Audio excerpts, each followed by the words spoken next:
আপনি আমার চ্যানেলে এসেছেন, তাই প্রথমেই আপনাকে নমস্কার এবং আমার চ্যানেলে স্বাগত। আপনার আগমনে, আপনার পরশে আমি ধন্য হয়ে গেলাম।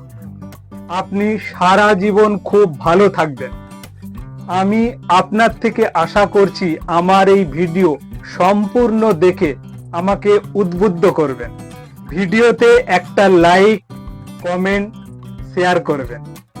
আর একটা গুরুত্বপূর্ণ কথা, আমাকে সাবস্ক্রাইব করে কাছে টেনে নেন। তাহলে দেখতে থাকুন আজকের ভিডিও। নমস্কার বন্ধুরা, সবাই কেমন আছেন? আশা করি খুবই ভালো আছেন। আজকে যে মানুষটি সম্পর্কে আলোচনা করব, সেই মানুষটির ক্যারেক্টার সত্যিই খুব সুন্দর। কেন তিনি নেতাজি সুভাষচন্দ্র বসুর পদবি নিয়েছেন সেটা কি জানেন? সেই কোথাও আমি জানাবো এবং তার জীবনী সম্পর্কে দু চার কথা আপনাদের দিকে বলবো। নিশ্চয়ই খুব ভালো লাগবে। তিনি হলেন সিভি আনন্দ বোস। আপনারা সবাই জানেন পশ্চিমবঙ্গের 22তম রাজ্যপাল সিভি আনন্দ বোস। তার সম্পর্কেই দু চার কথা আপনাদের সামনে রেখেছি। আশা করছি আপনারা সম্পূর্ণ ভিডিওটি দেখবেন, খুবই ভালো লাগবে। সিভি আনন্দ বোস পশ্চিমবঙ্গের রাজ্যপাল হয়ে নিযুক্ত হয়ে আসেন 2022 সালের 23শে নভেম্বর। সেই 2022 সাল থেকে এখনো তিনি রাজ্যপাল নিযুক্ত আছেন পশ্চিমবঙ্গে। এক সময় এই সিভি আনন্দ বোসকে বিভিন্নভাবে বিতর্কের মধ্যে কাটাতে হয়েছে। এই পশ্চিমবঙ্গের রাজ্যপালের যে আসনে বসে আছেন, সেই রাজ্যপালের আসনে বসা থাকাকালীনই কিন্তু বিভিন্ন রকম বিতর্কের সৃষ্টি হয়েছে তাকে নিয়ে। বন্ধুরা, এই সিভি আনন্দ বোসের জীবন কাহিনী নিয়ে সংক্ষিপ্তভাবে আমি আলোচনা করব। আশা করছি আপনারা সম্পূর্ণ ভিডিও দেখে আমার পাশে থাকবেন। দেখতে থাকুন আজকে সিভি আনন্দ বোসকে নিয়ে এই সংক্ষিপ্ত ভিডিও। সিভি আনন্দ বোস ইন্ডিয়ান অ্যাডমিনিস্ট্রেটিভ সার্ভিসের একজন প্রাক্তন কর্মকর্তা। তিনি পশ্চিমবঙ্গের 22তম রাজ্যপাল। আনন্দ 1951 সালের 2রা জানুয়ারি কেরলের কোট্টায়মে জন্মগ্রহণ করেন। সিভি আনন্দ বোস 1977 ব্যাচের কেরল ক্যাডার IAS কর্মকর্তা। তিনি ভারতের কেন্দ্রীয় সরকার ও রাজ্য সরকারে বিভিন্ন গুরুত্বপূর্ণ পদে কাজ করেছেন।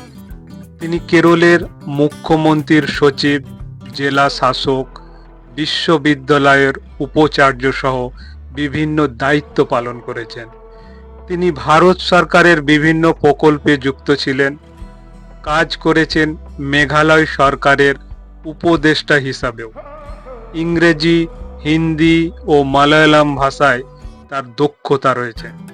তিনি প্রায় 40টি বইয়ের রচয়িতা।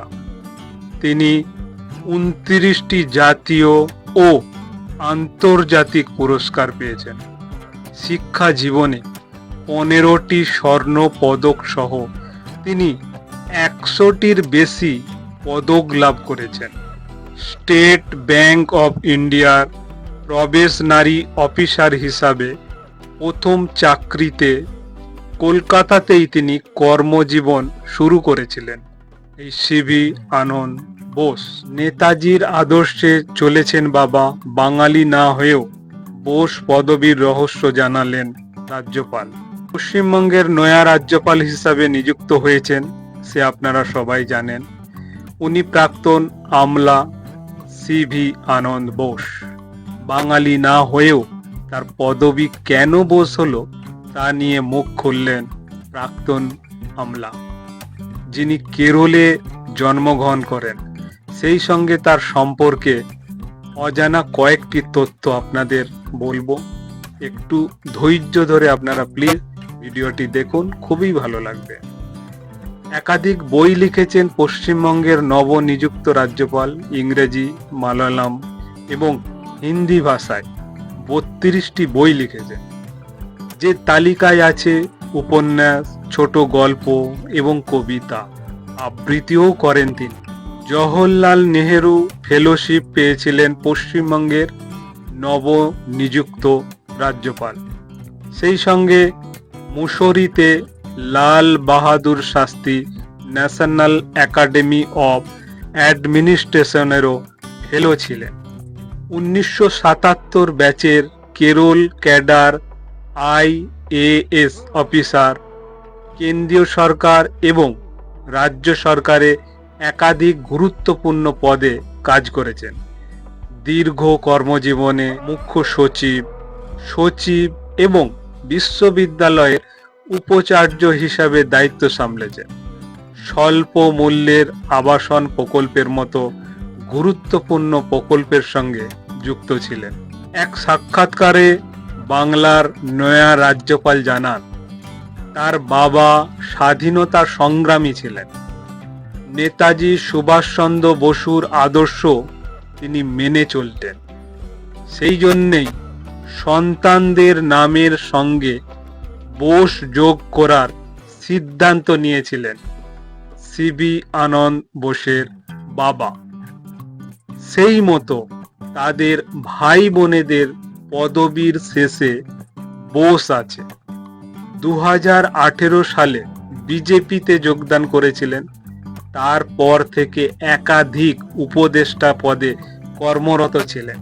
আপাতত মেঘালয় সরকারের উপদেষ্টা হিসাবে উনি কাজ করেছেন। উত্তর পূর্ব ভারতে একাধিক প্রকল্প চালু করার ক্ষেত্রে কেন্দ্রকে তিনি সহায়তা করেছেন।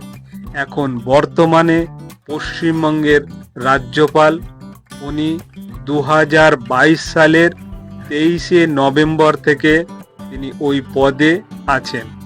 বন্ধুরা, তাহলে কেমন লাগলো পশ্চিমবঙ্গের রাজ্যপাল সিভি আনন্দ বোসকে নিয়ে এই ছোট্ট একটা ভিডিও? আশা করি আপনাদের খুব ভালো লেগেছে। এখানেই আমি শেষ করছি আজকের এই ভিডিও।